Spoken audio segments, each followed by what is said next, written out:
Maintenant, je vous présente. J'ai été obligé de l'acheter à Londres parce que en France, il n'y en avait pas. Il n'y a pas. Et donc, cet appareil, eh bien, va mesurer également l'électricité sale. Hein, et donc, les Anglais connaissent très bien ça, les Hollandais également. Ils ont des normes, c'est-à-dire qu'il ne faut pas dépasser 100 millivolts de pollution électromagnétique en termes de santé. Les gens électrosensibles, il faut être en dessous de 50 millivolts. Donc ça va, on mesure l'électricité sale dans les câblages. Là, il y a juste les prises du bas qui sont actives. Tout est disjoncté. Voilà, et là aussi. Et là, les filtres sont débranchés. D'accord, donc ça c'est votre filtre. C'est la batterie de filtre. C'est caché derrière le... Ah, c'est là. Ils sont là. D'accord. Là, vous montrez, il est éteint. Là, il est éteint, effectivement. Je le branche. À la prise de courant. 16 ampères. Donc là, le chiffre 65 millivolts correspond à la pollution électromagnétique dans les câblages au moment que j'ai branché l'appareil. D'accord. Et ensuite, bien sûr, cette pollution, elle varie constamment. Ouais. Elle capte parfois, on a des pics. Et dans les valeurs importantes, voilà, comme maintenant, eh bien, l'appareil mesure les trames numériques CPL. Et parfois avec des fréquences plus rapprochées. Ouais. Donc là, impossible de dire précisément d'où ça vient, mais on peut supposer que c'est lié aux autres habitations. Disons que les fréquences les plus hautes, on en a eu quasiment à 900 ou 1000. 1300 maximum. 1300, c'est le compteur Linky du domicile. De l'habitation. De l'habitation. Par contre, les pics intermédiaires, entre 200, 400 par exemple, on peut imaginer que ce sont les compteurs Linky du voisinage, des maisons. Ça veut dire qu'ils sont en train de communiquer entre eux? Ils communiquent tous. Ils communiquent tous là. Alors, est-ce que vous pouvez nous expliquer ce qu'on observe? Pour l'instant, on a un rayonnement classique. Ah, ça y est, on a les trames qui commencent à recirculer. C'est plus les compteurs voisins, je dirais. Là, oui. Quand c'est des trames qui ne sont pas élevées. Ouais.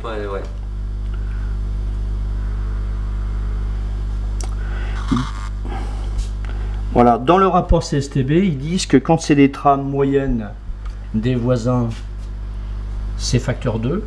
D'accord. Et le rapport CSTB, c'est sur une échelle de 10. Hein.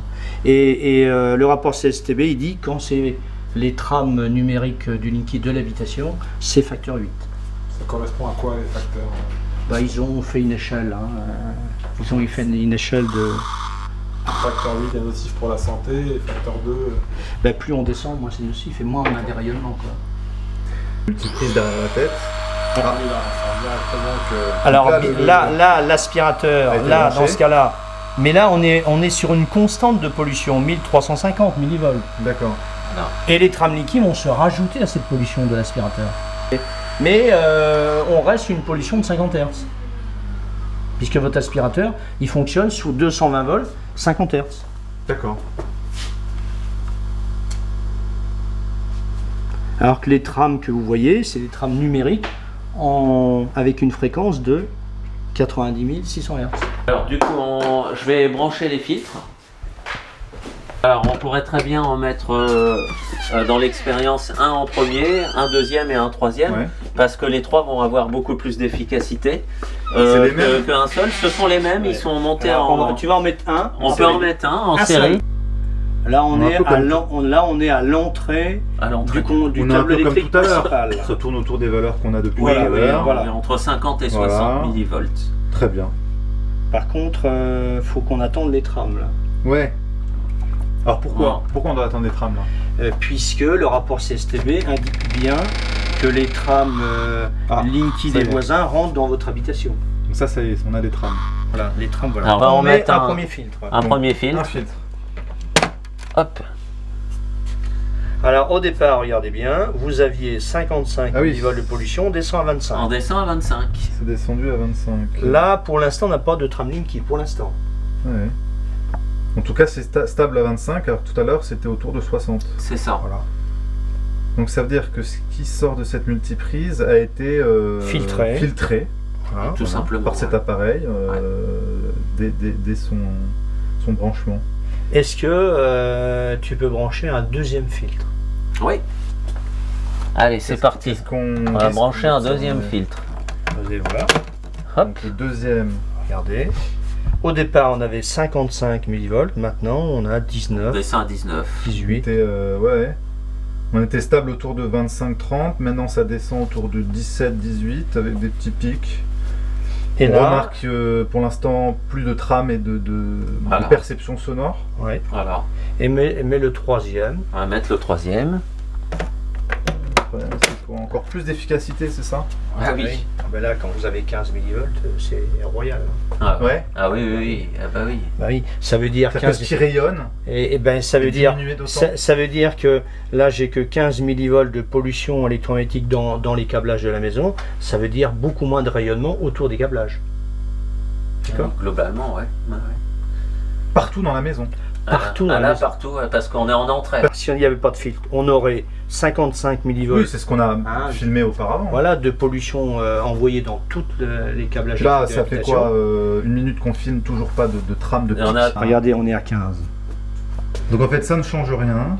Là, on n'a pas les 55 valeurs de départ, c'est normal. C'est normal. Puisqu'on a débranché, rebranché. Mais on n'est plus en entrée là. Voilà, non, on est dans le salon. Pièce principale, dans le salon. Pièce principale, on bénéficie d'une électricité. On a eu un petit pic, mais 213 millivolts. Ouais, ça fait une différence par rapport à 1300 qu'on avait tout à l'heure. Donc, est-ce qu'on peut quand même conclure? Il y a des petits pics, donc c'est-à-dire qu'il y a quand même des courants qui arrivent à passer. Voilà. Des trames. Des trames. C'est ça. Trames numériques, c'est ça? Oui, qui passent. Mais nettement, apparemment atténuées. Voilà, c'est des trames du courant porteur qui apparaissent en mesure ici, mais qui sont largement atténuées. Alors atténuées faudrait faire. Après, il faudrait faire vraiment une expérience sur le long terme. Sur le long terme, avec des pour mesures voir. Précises, Voilà. Avec un appareil de mémorisation. Mais là, a priori, c'est simplement le. Ah, ça y est, 339. Voilà, là c'est le compteur Linky du domicile qui émet. Alors là, on est bien isolé de l'extérieur. Ouais. On est d'accord. Ouais. On n'a plus de trame intermédiaire. C'est-à-dire, ce qui vient de l'extérieur, c'est complètement filtré. Mais par contre, le CPL du compteur Linky étant vraiment à proximité, en entrée, proche de l'entrée du domicile, du coup on observe quand même des pics. C'est au lieu de 1300 millivolts, c'est combien on a dans les 200-300. 200-300, Et ouais. puis, ce qu'il faut remarquer, c'est que quand bien même il y a un petit pic, il redescend tout de suite à 15 millivolts. C'est ça. Alors que tout à l'heure, on redescendait autour de 50. Voilà. Une valeur 3 fois supérieure. Il vaut mieux avoir un filtre en entrée, toujours, mais aussi des filtres sur les prises où on relie des appareils électroniques. Exactement, c'est dans votre habitation. On peut nous-mêmes générer des pollutions, même s'il y a des filtres en entrée. Bien sûr. On peut s'auto-polluer avec ce genre d'appareil. Exactement. On s'auto-pollue par notre informatique, notre Wi-Fi également, puisqu'on a vu électronique. Tout ce qui est électronique produit d'électricité sale. Donc en réalité, on filtre en entrée, première chose. Et deuxième chose, il faut filtrer également l'électricité sale produite par nos appareils informatiques électroniques. Donc là, on a un ordinateur relié à la multiprise. On a toujours le filtre à l'entrée, les 3. Voilà. Ouais. On avait 15. Et maintenant, on est remonté à 26. Les trams, ils sont là, bien sûr, pour transporter des informations. Et dans les deux sens, puisqu'on a vu que c'était un CPL bidirectionnel. Donc les informations sont dans les deux sens. D'accord. La télérelève qui dure 1 minute, qui est envoyée entre minuit et 6 h du matin, c'est autre chose que le CPL. C'est autre chose que le CPL. Bah oui, c'est autre chose, parce que la télérelève, elle, eh bien, à partir de minuit... Elle relève une consommation. Qu'est-ce que le concentrateur, entre minuit et 6 heures du matin, s'il pilote 350 compteurs, il va envoyer 350 requêtes en termes de télérelève. D'accord. Et chaque compteur va envoyer la consommation propre à l'habitation. Et alors, ce heure de trame numérique, du coup, en journée, correspond à quoi? Si ce n'est Alors, pas une télérelève. dans ce cas-là, ce dialogue quasi permanent que vous observez par les trames, eh bien, il faut bien que le concentrateur, lui, contrôle ses compteurs. Donc il envoie des questions. Le 350e compteur, est-ce que tout va bien? Par exemple, c'est vrai par contre en aval, c'est-à-dire dans la maison, s'il y a un problème de surtension, par exemple, là ça va être vu. D'accord? Parce que, donc voilà. Donc s'il y a des anomalies, ça va être vu. Et bien sûr. Quel intérêt pour Enedis d'avoir ces informations-là? Eh bien, l'information en termes de surtension, par exemple, ça va être, je dirais, mieux cibler la maison intéressée avec le problème. D'accord. Pour être plus efficace en intervention. Ça permet aussi un monitoring, si je puis dire, à distance. Comme beaucoup plus efficace, beaucoup plus interactif entre le domicile et puis le centre, je veux dire, de contrôle de l'ensemble des grappes, quoi. Bah, comme à Lyon, par exemple, le centre de Lyon, d'ailleurs c'est passé à la télévision, hein. Ils ont montré un écran énorme, tu vois, ils peuvent cibler une ville, un quartier. C'est aussi précis que ça? Bien sûr. Ouais, en définitive, excuse-moi, le dialogue, il est destiné à informer le central. Ouais. Sur sur l'état de fonctionnement de l'ensemble des grappes, mais aussi des compteurs eux-mêmes. Et donc c'est en fait un système qui permet de scanner l'ensemble du réseau à distance. Quel intérêt pour Enedis d'avoir ces informations toutes les 2 secondes? À la limite, on scanne une fois par jour pour être sûr que tout va bien. C'est une bonne question. On pourrait leur poser cette question. Je sais pas répondre à la question, moi. Alors, ça, je peux vous la montrer. Là, je vous montre le rappel sur le fonctionnement du schéma de principe. C'est-à-dire que ici, c'est le concentrateur. Normalement, ils sont montés dans les transformateurs. Ici, c'est le compteur Linky, qui soit dans l'habitation ou à l'extérieur. C'est la même chose. C'est-à-dire qu'on voit ici, vous voyez bien que c'est un CPL bidirectionnel qui part du concentrateur au compteur Linky, du compteur Linky dans l'habitation. Donc le concentrateur, quand il pose une question, le compteur Linky, il répond. C'est pour ça que ça s'appelle du CPL bidirectionnel. Ensuite, le concentrateur, il a une antenne. C'est de la 2.5G. D'accord. En réalité, c'est 700 000 antennes en France supplémentaires qui vont se rajouter aux antennes. Que pour ça. Aujourd'hui, pour la téléphonie mobile, vous avez 118 000 antennes. On va rajouter 700 000 antennes concentrateurs Linky, et en 2020, on va vous rajouter 1 million de micro-antennes pour la 5G. D'accord ? Sur la 5G, je voudrais faire une petite parenthèse. Il y a déjà 170 chercheurs dans 37 pays différents qui demandent un moratoire sur la 5G. Et si je parle de télérelève, je reviens sur la télérelève. Donc il y a 2 informations. La télérelève qui est envoyée entre minuit et 6 heures du matin, c'est le concentrateur qui envoie une requête à son compteur Linky pour lui demander la consommation. Qui va bien sûr envoyer. Ensuite, cette consommation, votre consommation de l'habitation, elle est envoyée comme de la téléphonie mobile, là, jusqu'au centre de Lyon pour la facturation. D'accord. Ensuite, la question que vous m'avez posée tout à l'heure, par rapport à la courbe de charge, ça c'est donc la CNIL ne veut pas que ça soit plus 1 pas par heure normalement, et donc il faut respecter les normes de la CNIL. Et donc en réalité, alors la courbe de charge, je vais vous la montrer. La courbe de charge, c'est ça. Qu'est-ce que ça nous montre? Alors cette courbe de charge, elle était prise dans un bureau dans une entreprise, Et ça va nous montrer qu'ils ont pris le boulot à 8h30. Et ça montre bien toutes les coupures et les allumages d'un chauffage électrique, par exemple. Donc ils peuvent en déduire l'utilisation de tel ou tel appareil électrique. Bien sûr. Et alors, est-ce que ça correspond à ce qu'on a constaté tout à l'heure, à savoir les trames numériques? C'est-à-dire alors, presque... justement, dans la trame numérique, il y a ces informations qui passent. Et bien sûr, la courbe de Charles, elle peut aller chercher des informations de l'habitation, tout à fait. Des tâches cycliques d'interrogation. Alors, le ping d'environ 140... Ah bah donc c'était ce ping-là qu'on mesurait. Oui, c'est les trames de 140 millisecondes qui sont marquées. Alors regardez bien, une communication courte, trame de 140 millisecondes, est établie périodiquement pour permettre un contrôle de l'état du réseau. La périodicité de cet échange avec le concentrateur dépend de la taille de la grappe, c'est bien ce que j'ai dit, du nombre de compteurs. Et de la configuration du réseau. Un compteur répond en moyenne à l'interrogation du concentrateur toutes les 10 minutes. Donc, officiellement pour eux, c'est toutes les 10 minutes. Ouais. Or, nous, on a constaté parfois que c'est toutes les 10 secondes. Et là, chaque compteur est routage et répéteur.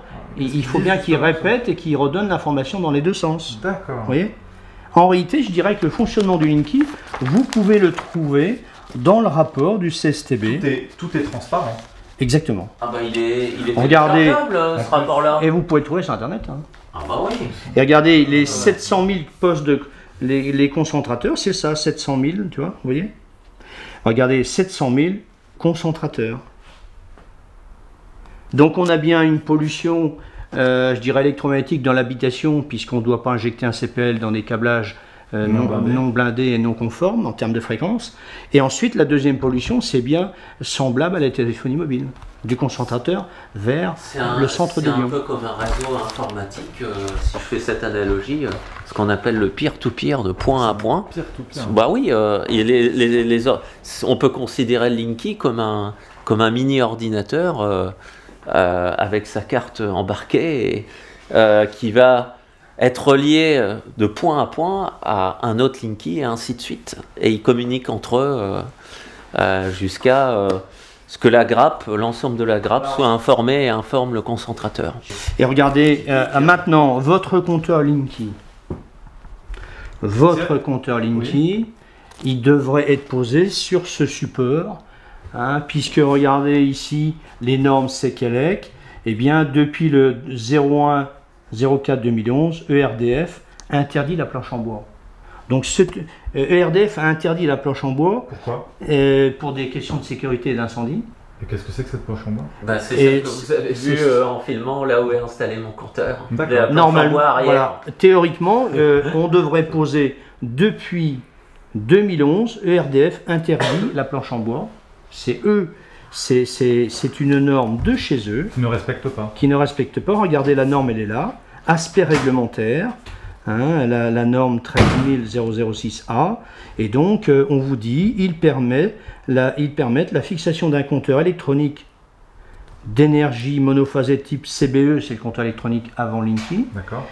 Ou le Linky est d'un disjoncteur de branchement bipolaire. Et quel est le risque avec l'installation?